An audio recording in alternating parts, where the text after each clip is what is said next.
Hi నమస్తే, welcome to Suman TV. మీ వెంకట్ని. మనం చూసుకున్నట్టయితే ఫిబ్రవరి 27వ తారీఖు స్వర్ణాంధ్ర స్వచ్ఛంద్రలో భాగంగా ముఖ్యమంత్రి చంద్రబాబు నాయుడు గారు అయితే ఫస్ట్ టైం ఈ ఎలక్షన్ తర్వాత ఫస్ట్ టైం వినుకొని రావడం జరుగుతూ ఉంది.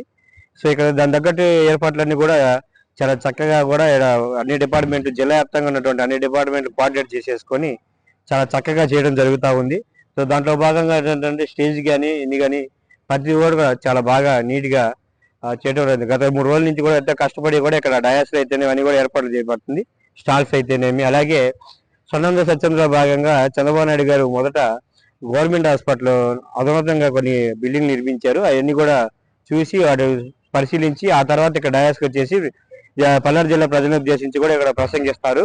సో దాంట్లో భాగంగానే ఇక్కడ అన్నిటి కూడా ఏర్పాటు అయితే చాలా చక్కగా జరుగుతుంది. అలాగే ఇక్కడ చూసుకున్నట్టయితే రెండో డయాస్ కూడా అక్కడ ఉంది. అక్కడ చూసుకున్నట్టయితే ఇక్కడ పల్నాడు జిల్లా వ్యాప్తంగా ఉన్నటువంటి క్యాడర్ కానీ లేదంటే ఇనుకొండ నియోజకవర్గం క్యాడర్ కానీ సపరేట్గా ఒక 3000 మందితోటి మీటింగ్ పెట్టే ఛాన్సెస్ అవకాశాలు ఎక్కువ అని చెప్పి కూడా ఇక్కడ చర్చించుకుంటా ఉన్నారు.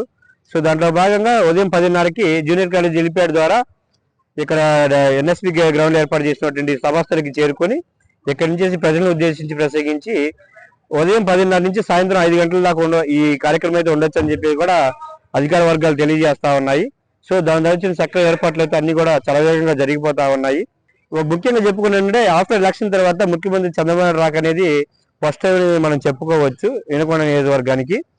సో ఈ ఎలక్షన్ లో భాగంగా తిరిగిన సందర్భాలు అయితే ఎక్కువ ఉన్నాయి, కానీ ఈ సపరేట్ వినుకొండ విజిట్ చేసిన సందర్భాలు అయితే చాలా రేర్ గా అని చెప్పుకోవచ్చు. సో దాంట్లో భాగంగా ఫస్ట్ టైం ఇలా చంద్రబాబు నాయుడు గారు ఆఫ్టర్ ఎలక్షన్ తర్వాత వినుకొండ రావడం జరుగుతూ ఉంది. సో దాని దగ్గర ఏర్పాట్లు అన్ని కూడా ఇక్కడ ఉన్న స్థానిక తహసీల్దారులు కానీ సిఐలు కానీ అందరూ కూడా చాలా చక్కగా ఏర్పాట్లు చేస్తూ ఉన్నారు. సో మనం చూసుకోవచ్చు విజువల్స్.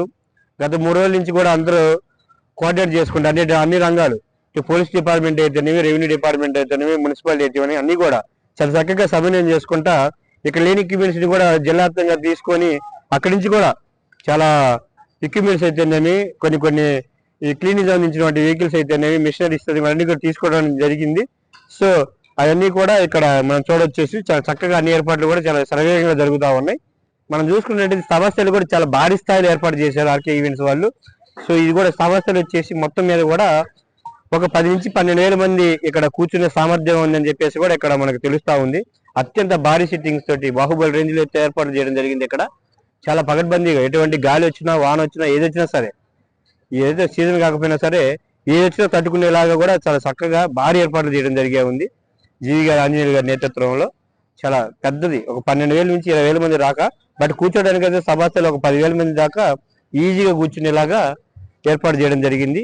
సో దీనికి వచ్చేసి జిల్లా వ్యాప్తంగా నుంచి కూడా ఎక్కువ మంది కూటమి నాయకులు అయితేనే, అభ్యర్థులు అయితేనేమి అందరూ కూడా పార్టిసిపేట్ చేస్తారని చెప్పి అంచనా ఉండటం వల్ల ఒక 10 నుంచి 15,000 మంది పైనే ఈ సభకి హాజరవచ్చని చెప్పేసి కూడా మనం పార్టీ వర్గాలు తెలియజేస్తా ఉన్నాయి.